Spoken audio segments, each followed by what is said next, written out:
Today we come together to reflect on a profound truth. Trust sustains us. In times of hardship and joy, in moments of grief and growth, trust is what holds us together. Trust binds us to one another and to the values that define our community. Values like what? Tell me. Love. Oh, I love that you said that first. Yes. Love. What else?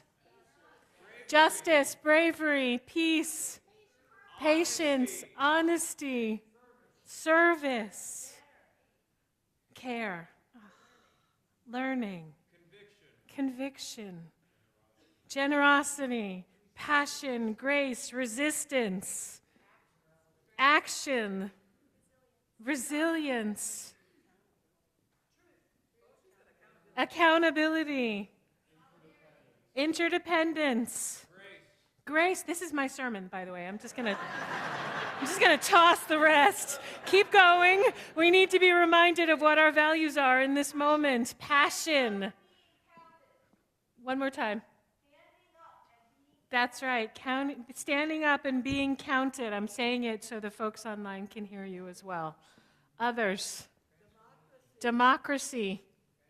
Transformation. Yes, Doris? Yeah. Truth. Oh, truth is one of those slippery words right now. Together. What else? Respect. Honesty. Beauty. Mercy.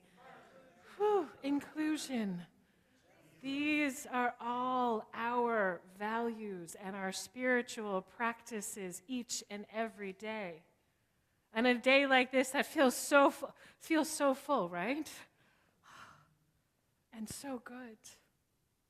We're invited to reflect in this moment not only on the generosity that reflects and helps sustain this community, but also on the trust and care we place in each other and in the work that we do together.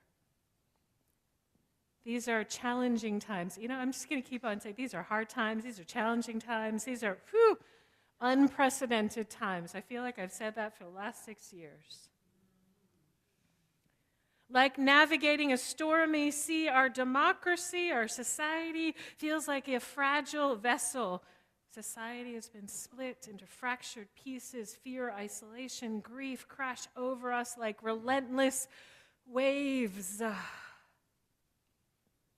We see and feel the growing polarization of our world, and we see the fractures of racism, misogyny, transphobia. There needs to be a word for it's not transphobia, it's misogyny, but for trans people. Trans and non-binary people who we declare are divine in this space.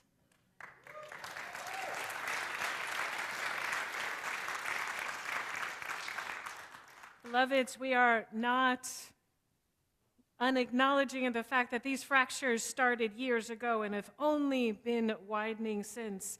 Yet in moments of great uncertainty, there is a call to continue to build.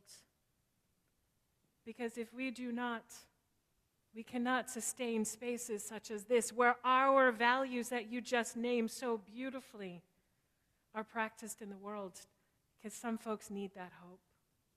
Someone said it so beautifully, just every ray of hope and good and love and compassion and kindness is going to give someone else the strength to persevere, to be who and how they are. That is how we build community and a movement. And that requires trust. We are sort of imperfect. Is anyone familiar with me saying that maybe once or twice? Beloved Stephanie Joseph, who I suspect is online, gave me a sweatshirt that I think she designed that said, "Perfectly imperfect." We don't need to be perfect to be in community. We don't need to be perfect to show up and care. We don't need to be perfect to have a service that will be a little longer than 10:30. That's okay. There's so much heart and joy and beauty here in this moment. So as we reflect on trust, I want to begin by, I'm going to cut out whole sections of this. I'm going to continue by naming the power of beloved community. Dr. Cornell West, who was a visiting professor from my alma mater, Union Theological Seminary, Dr. West is a profound voice in Black theology and Black activism, speaks about the importance of love and justice in creating a true beloved community. He reminds us that community rooted in love must also be rooted in justice. And he reminds us that justice is what love looks like in public. Justice is what love looks like in public. This powerful quote speaks directly to the idea that to truly build beloved community, our love must be more than a private feeling. It must be a public practice. Justice requires trust, and trust is not an individual experience. It is a collective commitment to each other, and it doesn't always feel good. It's not always easy. It is not always on our terms, but it is for the greater good. Trust requires us to show up, to do the hard work, to be vulnerable with our needs, our wants, our tender points, and our and our joys. And to hold one another with care and compassion, especially when it's hard. Trust and generosity are intimately connected. When we trust, we give. When we give, we trust. And generosity is palpable, and it's contagious. So yes, I am generous with my good idea fairy. And somehow more things continue to happen because of you, because of how we build and grow together. So thank you. Thank you for what we have made possible in this moment.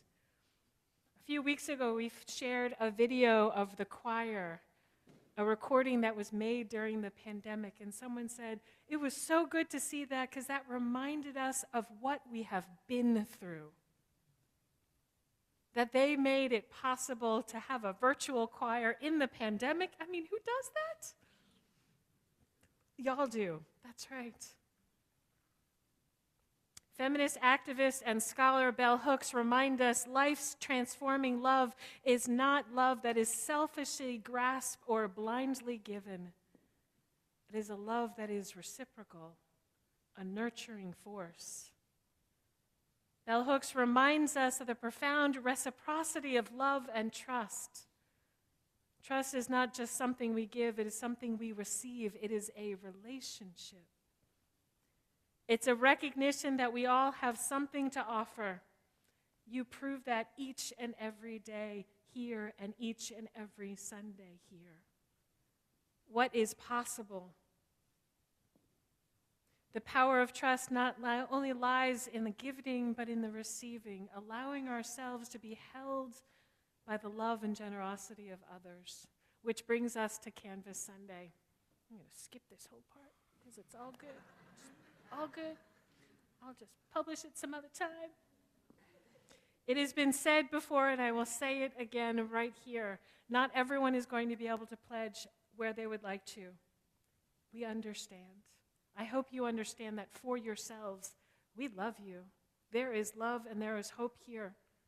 And others are feeling more generous. They will give beyond your needs. Thank you. That is the power of beloved community. And when you're able to, you may be able to pledge again, but that's not what's important here. They don't like it when I say things like that, but that's okay. Thank you. Thank you. We are here to build community. And your energy, your time, your talent, your love, your compassion is so precious. I will tell you at the end of the month, we're having a huge celebration for Transgender Day of Visibility, and that feels like power.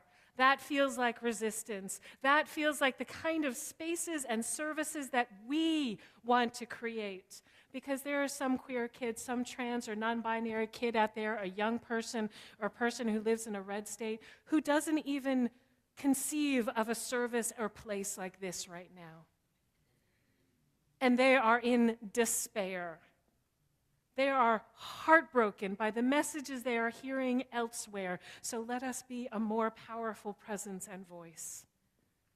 Let us create services and spaces and relationships and opportunities that says, you are welcome and you are beloved here. I'm going to start crying.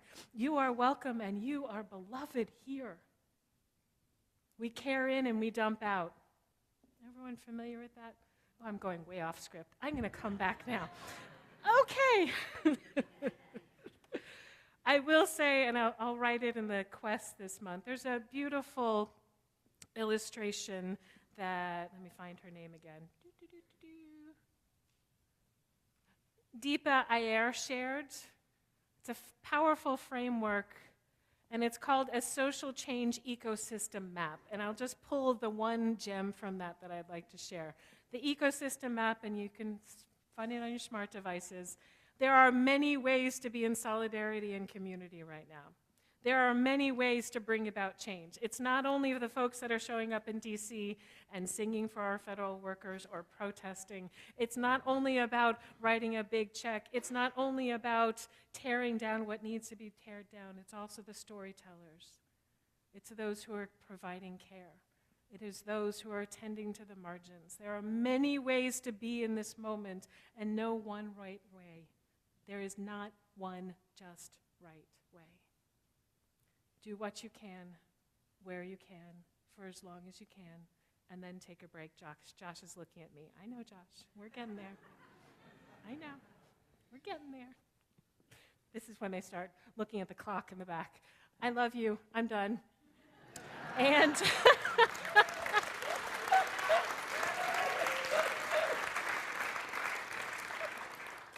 I'll invite the choir to come forward as I offer these words of benediction. You have canvassed cards, your pledge cards, on your chairs. If you would like to fill out your pledge card and place it in Founders Hall, there will be a box. If not, please return it to the team so they can recycle. It's okay, just walk all around me. It's all good. It's all good. Beloveds, as we leave this place, may we carry with us the trust that binds us together. The trust that I'm going to move out of the way. There we go. The trust that sustains us in times of trial and lifts us in moments of joy. May we remember that in this sacred community, our generosity is the cornerstone of connection, and our commitment is the foundation of hope. Let us go forward, knowing that together we are building something beautiful, something strong, a place of belonging, a place of possibility. And we who believe in freedom shall not rest.